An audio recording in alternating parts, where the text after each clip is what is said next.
I introduce you to a Ghanaian lawyer, a theologian, and a passionate woman empowerment advocate. She is the executive director of the ARC Foundation Ghana, an NGO dedicated to advancing women's human rights in Ghana. Indeed, she has been described as one who personifies the philosophy and actions of Dr. Martin Luther King Jr., a U.S. civil rights leader.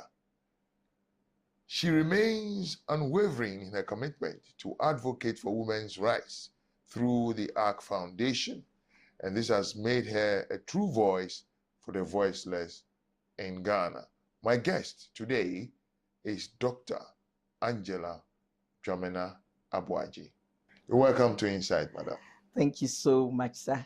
Now, can you share with us the history behind this organization, which we've heard so much about? It has an interesting history, if you like. I mean, I sort of grew up trying to find out why men's lives and women's lives are so different when interacting in society. I don't know how I got a sense of just catching by observation and listening that, it appeared as though things looked equal, but not really so. That men had more chances in life, that they could go to school without anybody campaigning that they should be taken to school, that, my mother and my father, for example, they were married to each other for several years. But it appeared that daddy had more freedom to do as he liked, My mother had to do everything within the domestic space, as intelligent as she was. Her education was truncated at standard 7 in those days, even though she went to a very good girls' school, the Kitcher Convent, and wanted to be a teacher. And her parents told her, no, you can't progress beyond here because you might not get somebody to marry you. Well, she ended up marrying a lawyer, but she could have been a lawyer. She could have been anything. So I grew up with this sense that things were not quite right. And if there's anything I'm going to lend my strength to, it would be to try and see whether I could do something to balance some of the imbalance. Looking back, I think it was God who was planting those ideas in my head and in my heart especially. And of course, going to law school also sort of confirmed for me, because family law brings out these stark differences. And so I decided to do something about it by the grace of God, yeah. Now I can see that right from the start, gender issues have been on your mind. Yes, the relationships between men and women. I've realized that, because when it comes to gender, you were one of the first people to start pointing us in that direction. Congratulations. Thank you so much. Now I can now understand what drives your passion. I understand that. But can you tell us some of the inspiring stories that you have been able to bring about in all these years of your work? So let me say, for starters, that before some of us arrived on the scene, there were other women who were doing work in this area, like Professor Kwakwenyi here, and so many others that I can think of from the legal perspective. If you remember, there was International Federation of Women Lawyers, FIDA Ghana, of which I'm a member. The niche we came to, fill was working with survivors or victims of violence, particularly within the domestic space. That is what we want you to talk about. Exactly. Those are the examples we want. Exactly. Because definitely you have been able to solve a lot of problems that I know of. Hopefully, yes. So yes, indeed. In terms of particularly responding to domestic violence, rape, sexual assault, incest, and all kinds of violence against women and girls, I must say once again, to God's glory, that we have worked with probably thousands. I usually peg it around 5,000. People think I'm being modest, of women and girls in particular, and some boys and men also, to help them through the system. We have to work when somebody suffers, for example, from rape or domestic violence. They need a multiplicity of services. They need the police, they need the court, sometimes they need the medical people, they need the psychological people, they may need pastoral care, they may need shelter. So can I call you and your organization a special victims unit in society? Yes, you can call it that, because what we've tried to do is to provide a number of the services, apart from the things we can't do by law. We are not the police, we are not the courts, we are not the hospital, for example, but we work with all these organizations. And not only that, we provide within the ARC Foundation shelter services, crisis intervention, counseling, legal assistance, advice. We also do the referrals, follow up, do resettlement, reintegration, rehabilitation. So we've tried to put within our space a number of the services, so you don't have to go running around everywhere trying to find a place where you can tell your story. And yes, we have many great stories. I tell the story of a little girl whose brother saw that she was going to be married off to a man much older than she was. She was 12 then, and this man was, I think, about almost 50 years old. This brother runs to the police station. Then the Dofsu now was Waju, headed by Mrs. Giftianin Butri, an amazing police officer who's retired, COP. And the boy goes to Waju and says, if you don't do something, my sister is going to be married off the next day, but don't tell anybody that I came to say it. And then they go pick the girl from school, they bring her to us to keep. And then they organize to get the man who is going to marry her alongside with the family of the girl to the police station to explain the law and the consequences of the law. Of course, it took a bit of time. The girl stayed with us for shelter for about 3 months before she was safely relocated to her home when the police felt that there was no longer a danger of her being taken away, and married off. One day I was home and I heard the bell ring. I go and open my gate, because actually the shelter started from my home. Okay, yes, for 5 years, the organization, the ARC, was at home, and part of it was converted to house people whom the police and others would bring. Years later, I opened the gate. This is lovely girl standing there, looking so. And I say, please, who are you? She said, you don't remember me, auntie? Then she mentions her name. She says, I'm in medical school, second year. I said, oh my goodness. These are some of the reasons why we don't stop. I have stories. Stories of people. I now understand why you call it the Ark. Yes. Biblical Ark. Like Noah's Ark, and like the Ark of the Covenant. That represents a refuge and a strength. That is where your theology side comes in. Yes. Now there's this contentious issue in Ghana. Mm-hmm. We like calling people witches. And so people go pick the woman up. Some are maltreated. Yeah. There have been instances where people have been killed, unfortunately. And so we have a problem there. We do. Now, what are your thoughts on the witches' camps? Now, how will you describe them too? There are some who believe they are safe havens. I don't. I don't.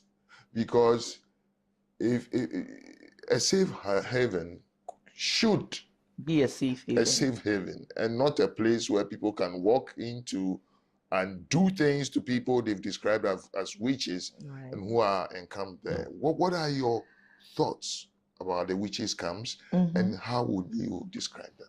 Well, I have many thoughts about the witches' camps. Now, one, I am an African, I'm a Christian, I am very alive to the spiritual universe around me. So, you can't convince me that these things are not there. But by way of policy and law, How do we respond when people can just rise and accuse people and they have no clue, they have no evidence? That's serious. Okay. Now, also, I'm a pastor. I know. So there's a pastoral part of this. Assuming you even thought, isn't there a pastoral response to this? Rather than a community chasing out a woman who usually is old, is helpless, is poor, probably doesn't have any strong support. They try to lynch her and she flees into a place where she thinks she might be safe, or she's taken for rituals to be done, which in our law is trial by ordeal in a sense, so that she can be cleansed or she can confess and all of that. I think the witches camps are a blight on this nation's conscience. The fact that they do even exist, okay, it means that something has gone wrong somewhere. Because indeed, for the women, it appears to be the only place where they can be kept safe and not lynched.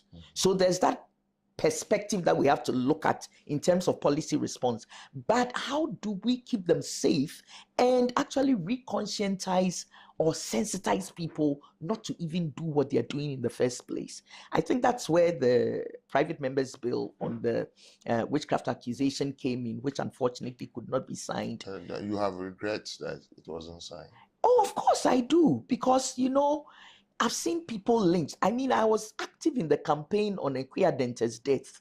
I used to send messages all around, you know, for justice for Ekweadente. You see what happened to her. And subsequently, others too have suffered the same fate. So I don't want anybody to suffer the same fate. Let me go a little pastoral. In the Bible describes disobedience as the sin of witchcraft. Were we to go after disobedience as a sin of witchcraft, who will remain on this land? All of us. All of us will go. So we need to have a response that is holistic. And we need to have also a response that tackles the roots of a witchcraft accusation, which is usually about poverty and lack and ignorance and things like that. They shouldn't be there. Now, there is this issue of sexual harassment in schools. I'm a lecturer now. I tell my students that if my last born is 28 years, then they are my children, my sons and daughters. So I don't see how I can get myself involved in that. But it is something real that happens. You know, how can we deal with this decisively? It's a very present problem and very bad. In fact, it's endemic, and it didn't start from now. Even when I was in primary school, you know, we, as little children, we heard of things like that, of exploitation by adults, by teachers, not all teachers, you know, it's not everybody who is like that, and so on.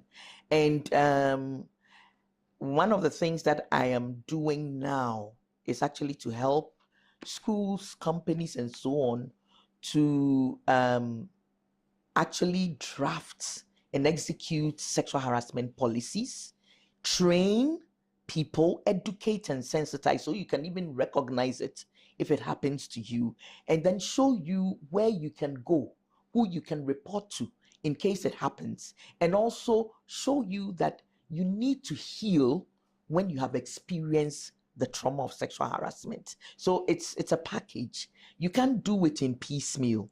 Unfortunately, many schools do not have the appropriate policies. Those that have the policy sometimes just download it from the internet and throw it into their policy handbook without knowing whether it even fits into their community, their school, and the way in which they can respond to these things. And then sometimes people are not even trained about it. People are not sensitized. There's no a setup or committee that handles these things within the school environment. When it happens, then they are all running helter and skelter, trying to find out what they can do. And I know it for a fact because sometimes I do get calls from schools or from teachers. This happened. What should we do? Okay. And so it's a holistic response. And as a society, we don't have to bury our heads in the sand. It is happening in the schools. It is happening in our corporate institutions. I have listened to stories of national service personnel who seem so vulnerable because they are desperate for jobs. Now, and what happens to them? There are people who say that even though Section 175 of the Ghana Labour Act 2003-651 interprets sexual harassment, right? Yes. However, the law does not offer enough practical and sustainable protection for victims of the menace. And I'm talking here about sexual harassment in the corporate world. Yes. At least the Labour Act tried to give us a legal framework, even though I think it could have expanded it better. And within it also described what systems will be used. But it also means the National Labour Commission actually has the mandate to investigate these cases. So let's take that for what it is. It defines sexual harassment in a sort of narrow way, can be broadened a bit more. But secondly, the Labour Commission is not the only institution. Actually, the Commission on Human Rights and Administrative Justice is seized with that mandate to investigate sexual harassment complaints and to come out with its decisions and to enforce such decisions in the courts if the person so found culpable does not agree to the decisions. So we do have SHRAJ also. The thing is, how many people know they can comfortably go to SHRAJ? How many people know they can comfortably talk to a counselor if something like this happens to them, who might give them options as to what to do? So there's a lot of education that needs to get done. Why should cases keep on increasing, even though we have the gender ministry, DOFSU, you've mentioned SHRAJ? Yes. Why? What drives that? Okay, so as for cases against people, violence, sexual harassment, women, particularly against women, yes, and women and girls, you know, it's an age-old phenomenon. It's not going to go away now, and it's not a Ghanaian problem. It's not even an African problem. Universal. It's universal. Every society has it. Even the Nordic countries that have very, you know, the kind of social systems that tick, they still have cases of such nature. So it's not so much will it happen. What will we do when it happens? How far can we go to prevent it? And that's the area that Ghana doesn't do well on. Because you see, the thing about our gender ministry is that it's a ministry that's overloaded, under-resourced, under-capacitized, and therefore it's not able to play its game or role effectively. Now, the gender ministry is not supposed to be handling cases like this. The gender ministry is supposed to be making sure that every ministry, every sector, every institution, every agency is doing what we need to do for the population it works for by way of policy, implementation, monitoring, reporting, so that we know that agri sector, it's taking care of the issues that pertain to men and women, fishery sector, medical sector, social services, education, the cabinet. That's the gender ministry's role. Go there, it houses 13 departments, big departments, and it doesn't have the money, the budgetary resources to even run all the things that it needs to run. That's my pain where the gender ministry. That's why you don't see its effectiveness in most of these issues that we talk about, because it's not, its mandate is not being brought out in the way that it needs to come out. It's doing too many things with too little. That's my opinion. It's a shame. It is. Now, the ministry has its part to play, even though it's under-resourced and all that. But then religion also has a role to play. In terms of religion, religion is very broad. What is religion? What's spirituality? What is religiosity? What are religious beliefs and so on? So sometimes you need to hone in on what you mean by religion. Are you talking about the church? Are you talking about the religious institutions? Okay, so are you talking about the practice of religion? I get you. Let's restrict ourselves to the church. To the church, okay. So let's talk about the church, for example, and even alongside other religious institutions, if you like. The church has a big role because in Africa, we're extremely religious. You know, even if you don't attend church, you belong to some traditional religious sect or Islam, and a few other rites. So religion is big in Africa. Professor Mbiti says Africans are notoriously religious. It also means that what we have can be harnessed for good. And anything can be harnessed for good or bad. Religion can play a role, or the church can play a role to either enhance the relations between men and women in marriage and in all sectors of life by preaching, making people understand that we are basically human beings. We need to respect each other. We need to understand and support each other. And we have the Bible that is full of scriptures to help us understand how men and women should relate to each other. If there is nothing at all in the Bible that we have the example of Christ, the model of our practice and our belief. And I was going to the biblical quotation of love thy neighbor. Exactly. As thyself. Do unto others what you want others to do unto you. My mom says that is a summarization of the Bible. Thank you. It is the sum. Can you imagine if we brought into actuality the understanding of these words in our preaching, in our teaching, in parental care, and so on, that boys and girls need to love one another as they love. I mean, a lot can change even by the way we preach, by the way we speak. But at the same time, we can use the same religious text and so on to actually add to the problem. For example, if we have these rigid notions that men are the only leaders, that men are the ones who are supposed to be in power, they should have the last say in anything and so on, we are entrenching the inequalities, the abuse, the disrespect that we bring to the relations between men and women. But that's not, Jesus Christ represented humanity. We need to understand that both men and women are found in him, are found as equal for salvation, for access to God, for the resources that he created. Remember Genesis, he said he made the male and female and he blessed them. That's and right. Told them that subdue the earth, have dominion. He didn't speak to man alone. Yes, he spoke to them. That's true. So what has happened? That's true. We have to tackle what happened. Great. Great. You are live on Facebook at RGG News and on YouTube at RGG Television. Now, let me shift the gear elsewhere, specifically right into your court. It's about women empowerment. Yes.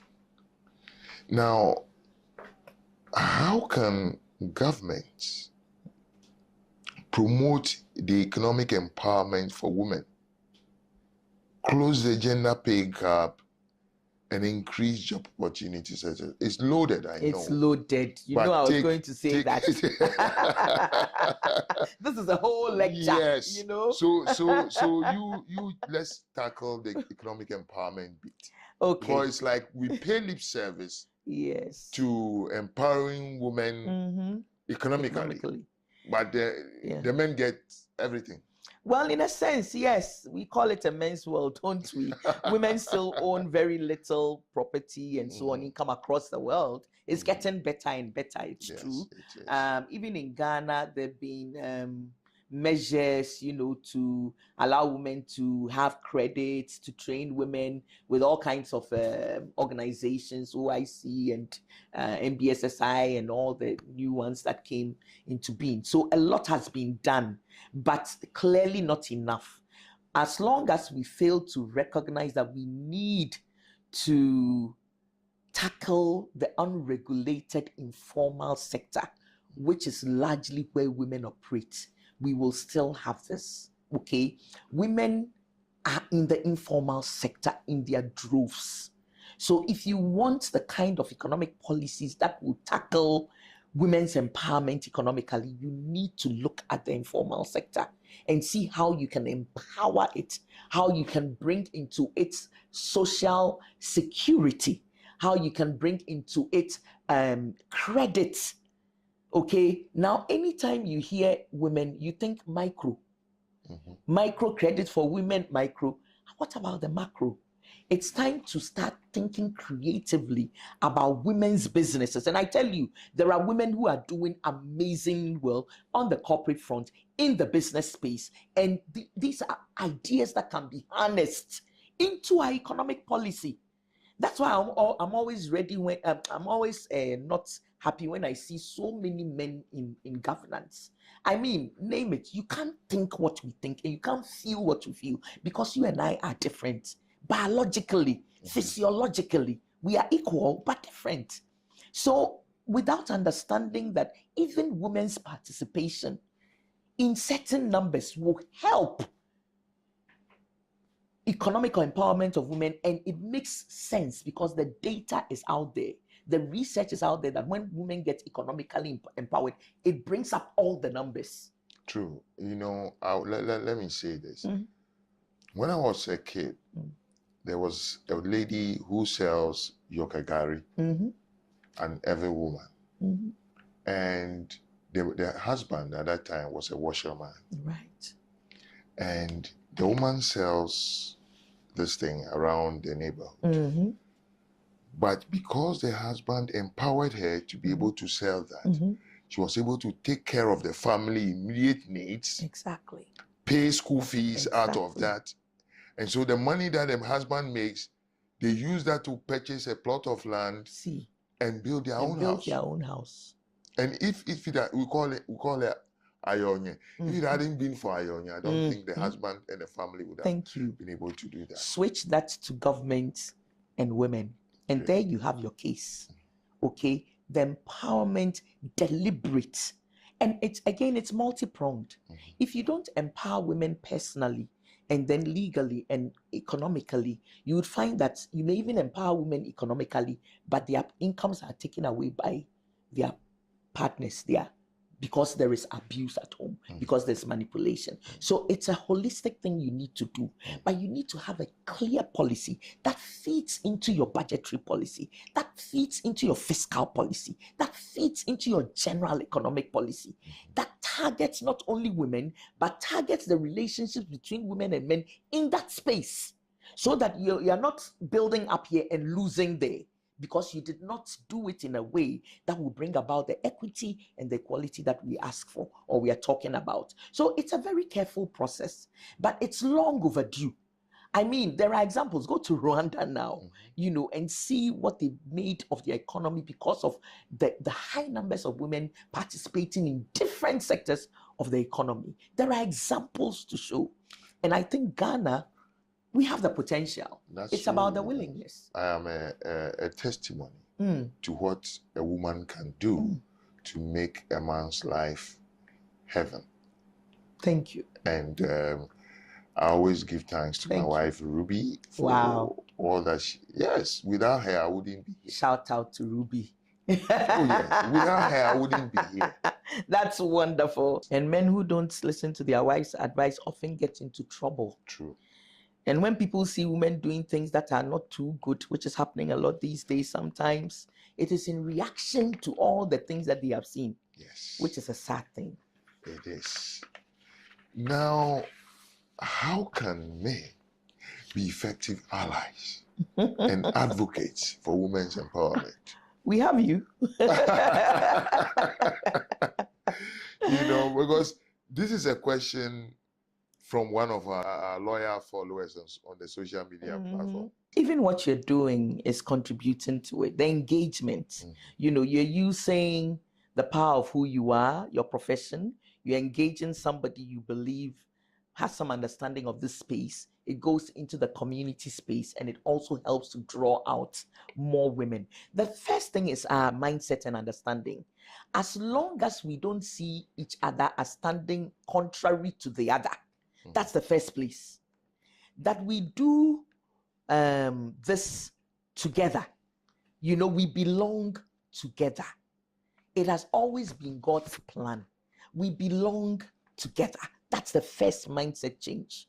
The second mindset change is that we are now crafting the kinds of messages that target men as allies. Some people have thought, and I think to some extent they're right, that because women have suffered the most in the issues of equality, when it comes to discrimination, abuse, and so on, the movement that sought the change was too radical. Some were overboard and all of that. Now, there's a reason for that. You likened me to Martin Luther King Jr. Amazing. I mean, yes, I received an award from the U.S. Embassy some years ago, which was a Martin Luther King's award. So that's very nice. But you see, in that struggle of the Black people, there was a Martin Luther King Jr. and there was a Malcolm X. So even in the struggle for women to now, not face discrimination and so on, you would have the radical side and you would have those that are more nuanced and more, moderate in their approach and so exactly in the approach and so on, because it's been a tough struggle, and so it's important with this realization to start crafting the kinds of messages that make men understand that we stand to benefit together. That's where I would always start from. You are still watching Insight on RGG News. That's on Facebook and on YouTube at RGG TV. We take a short break and we'll be back. The Africa Center for Democracy and Socioeconomic Development, CDS Africa, in collaboration with the Ghana Institute of Management and Public Administration, GIMPA, is proud to present the Youth Democracy Forum on the theme Deepening Youth Participation in the Democratic Process. Join us on the 29th of February 2024 at the Daniel Macaulay Mute Court, GIMPA Law School at 3 p.m. Speakers: Professor Ali Seidu, Head, Political Science Department, University of Ghana, Lagos. Madam Kathleen Ade, Chairperson, NCCE. Dr. Emmanuel Akwete, Executive Director, IDEC. Distinguished Guest of Honor, Honorable Lydia Sayaram Al-Hassan, MP, Ayawaso West Wallen, and Minister Designate for Sanitation and Water Resources.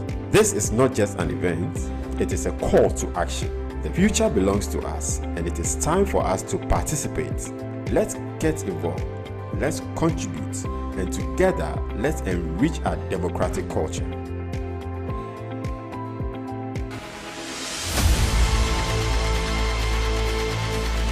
Watch Insights this and every Saturday at 4 p.m. on YouTube at RGG TV and on Facebook at RGG News. This is Insight on RGG TV. Now, you can get this on Facebook, on RGG News, and on YouTube on RGG Television or RGG TV. Now, welcome back. Thank you, Mr. Kitcher. Now, there is this issue of women and politics. I'm asking you, should we give women quota in parliament, in politics, from the district assembly level? Should we? If you have twins and one is a bit, has some, let's say, disadvantage, what would you do if you want them both to do well? The other one is extremely capable. The other one has a disadvantage, not because they are incapable. That's the scenario we are looking at here. Have you seen that women are incapable? No. They are less intelligent? No. They are less resourceful? No. So there's a reason why we are not seeing women in the numbers in leadership that we see of men. And again, this is not a Ghana problem. It's a worldwide problem. Okay? And do we need women to be in leadership? Yes. Because they come with the perspective of women. And they come with the perspective of the areas where they operate within, so that we can do the kind of policies and legislation and programs and activities that will respond to society, not just a particular section. Okay? So if you talk to me about women in politics, I would say it's long overdue. The reason why people are talking quotas in Africa, in Ghana, is not because women are less intelligent, less incapable, but the culture, the system does not allow for women to participate in the manner in which they have to. What do? You put in special measures and you monitor the special measures. And when you see that it is balancing out, you can stop. Okay. And it has been done before. Right. Yes. So, yes, I think we should do something about some affirmative action in this country. Otherwise, look around you. I can understand. Yeah. Now, but in your opinion, what is the most significant barrier hindering women empowerment in our country? Oh, most significant. I yes. still think it's the way the mindset people have about women. So it's I mindset. think, yes, it's a mindset issue. Yes, because the mindset, what you think is what you end up doing, right? If I have a mindset that women are capable, I will set up a workplace and include women. But if I think that they are gossips, they are weak, they are incapable of leading, then I will naturally exclude them. So mindset is very important. Mindset is what brings about repentance for change. Yeah. Is that not so? Yes. True. If you don't repent of the way you think, you don't get salvation. And that's it with this matter too. Our mindset. And it's not just men, it is all of us. If I had not been conscientized, if I had not been called into this and trained, I would think the same way of my fellow women. I was moving to a question in that direction because I was going to ask you what advice you would give to young women who aspire to make a difference in promoting gender equality and empowerment. Make a difference. That would be my advice. Make a difference. You're already thinking you can make a difference. So make a difference. If you don't know, you start with educating yourself, gaining knowledge. What is this about? What am I seeing? Why is it like this? How can I change it? And you can start from where you are. You could be in school, it could be in your church, it could be in your community, your home. Okay? The conversations can start and spark off change without you even seeing how fast it would come. Make a difference. Second, believe in yourself. You are created in the image and likeness of God.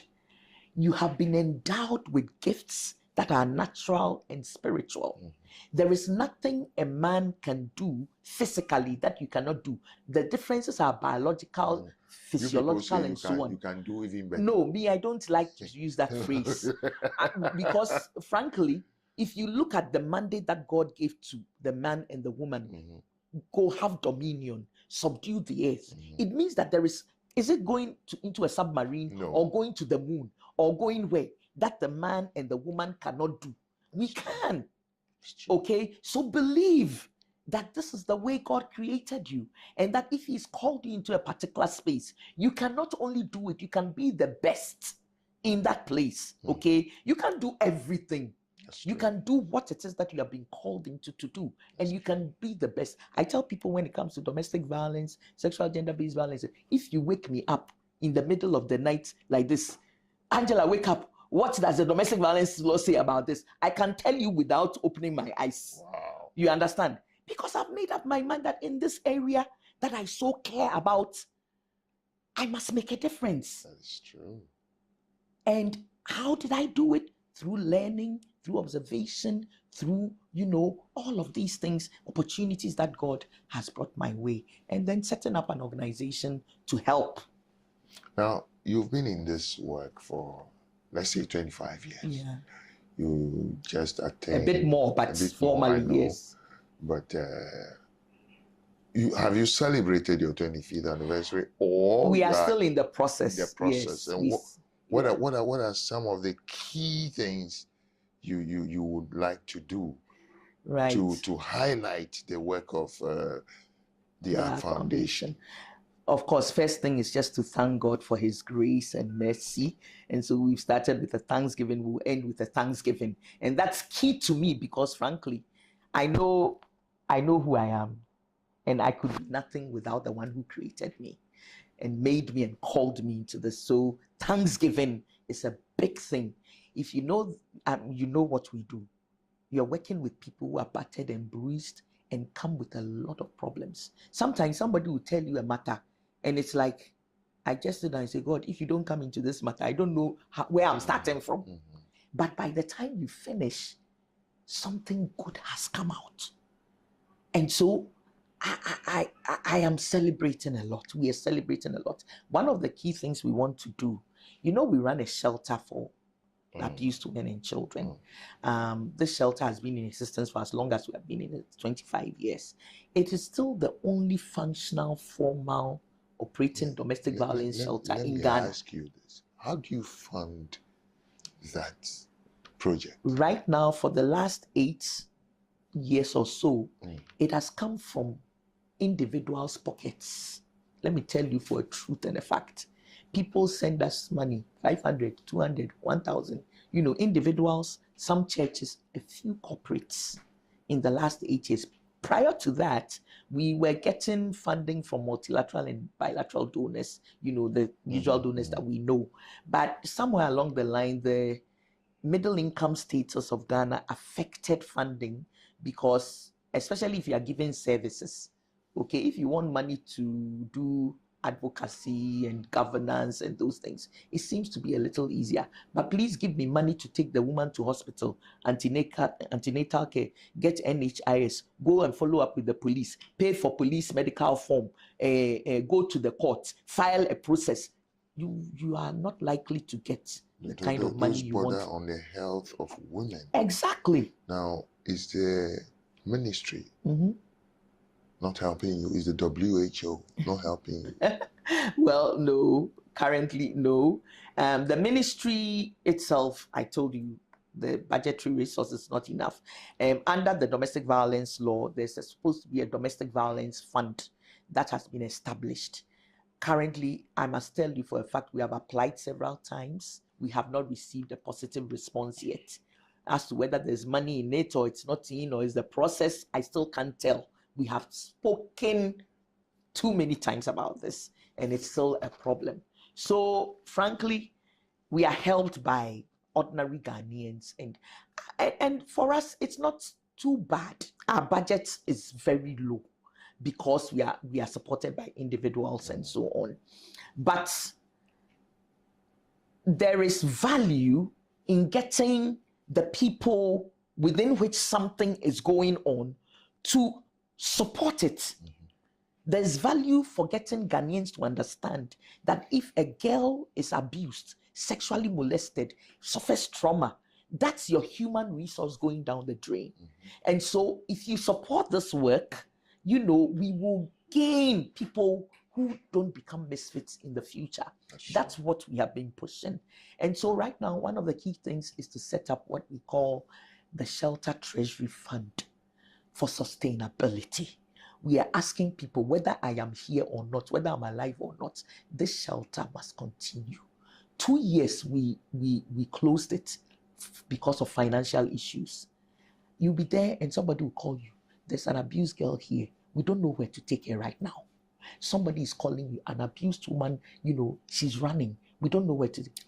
So use the medium of RGG to launch an appeal. Right. So yes. So the shelter has to run. The shelter is a safe space for women who are being battered, for children who have been abused, sometimes by their own fathers, sometimes by people they know, sexually abused, molested. I've had cases where, a girl, somebody has used the bucket to hit her head, scratched her face. I mean, I'm talking about abuse. And sometimes they need to be put in a place. Ghana, unfortunately, as I speak, we still have the only currently running domestic violence shelter in the country. The government is trying to come up with one, another organization is trying to, but they are still not functional. We are setting up the Shelter Treasury Fund so that this organization, this shelter and its complementary services will be sustained, will go on irrespective of whether we are around or not. So I'm asking people to contribute into the Shelter Treasury Fund. We've set up an account with Fidelity Bank. We will fly it across, social media and so on. Please, if for nothing at all, the ARC Foundation, Google us. We have a number, 0243777773.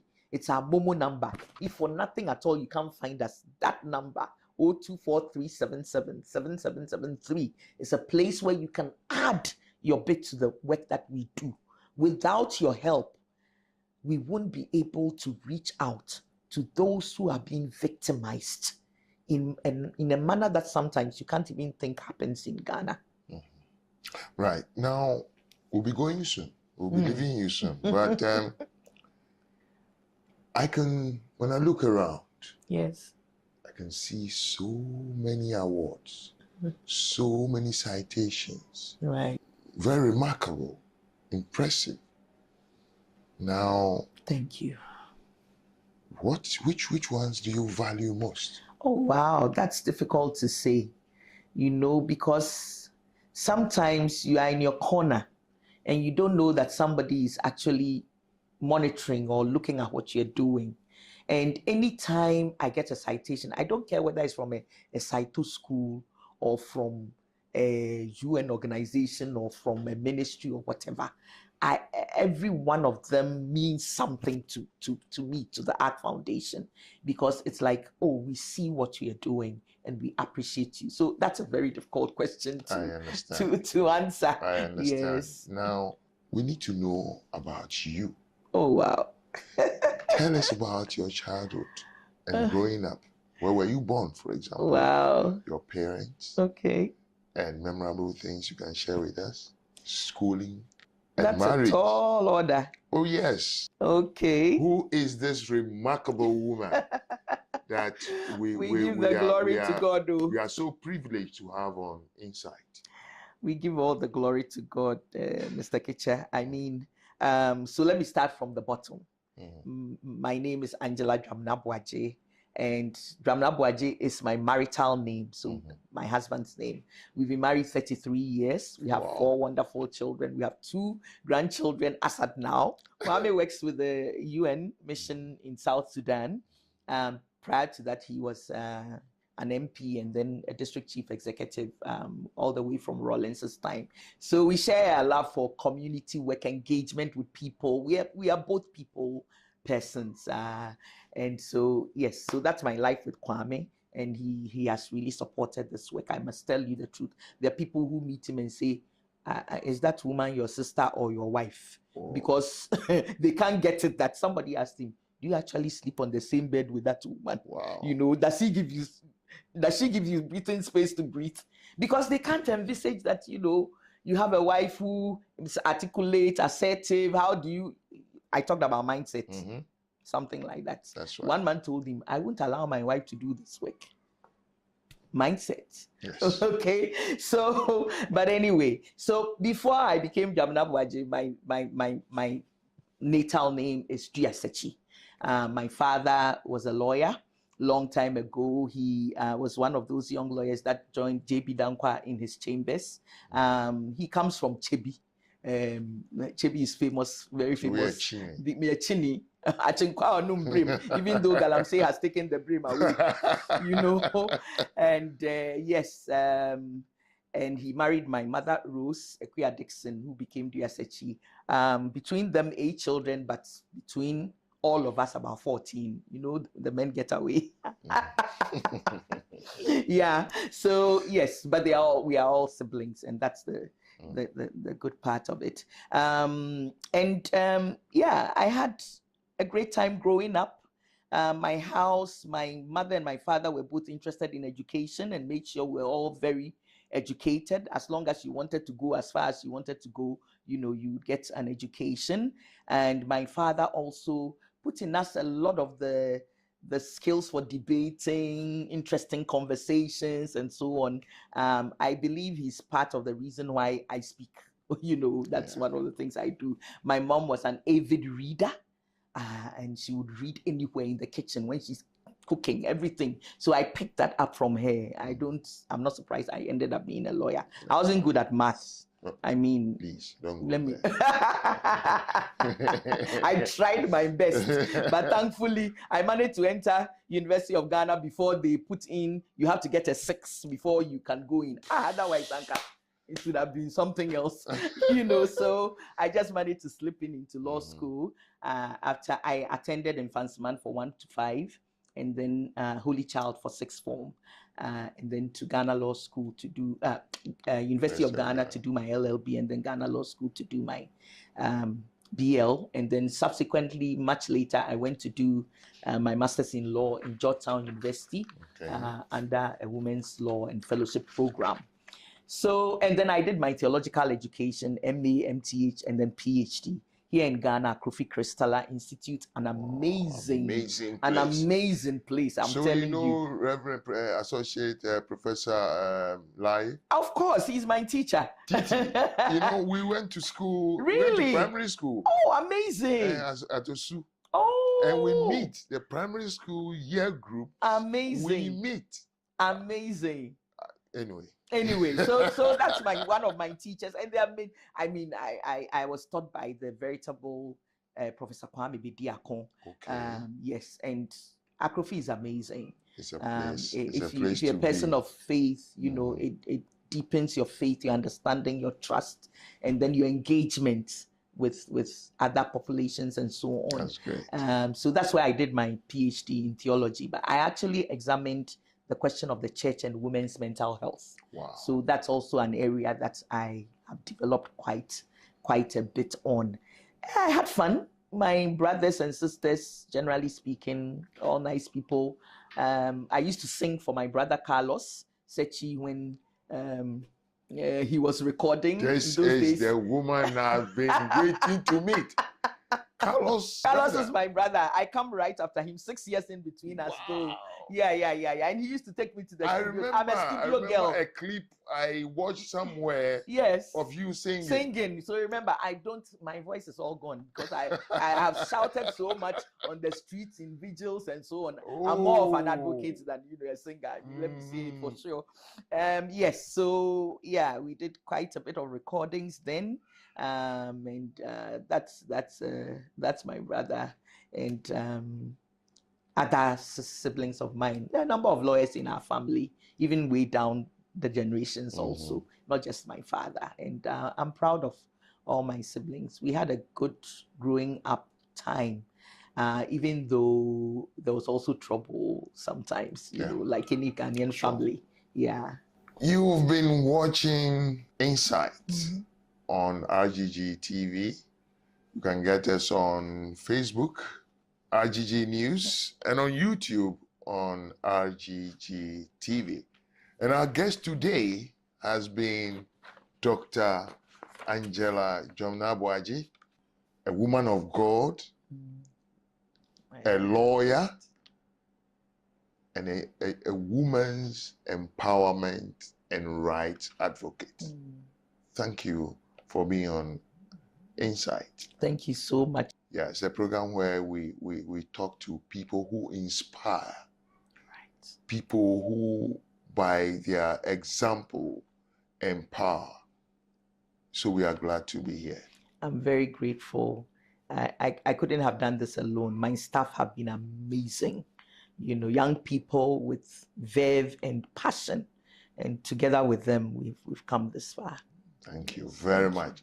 And my name is Teye Kitcher, your host. Goodbye.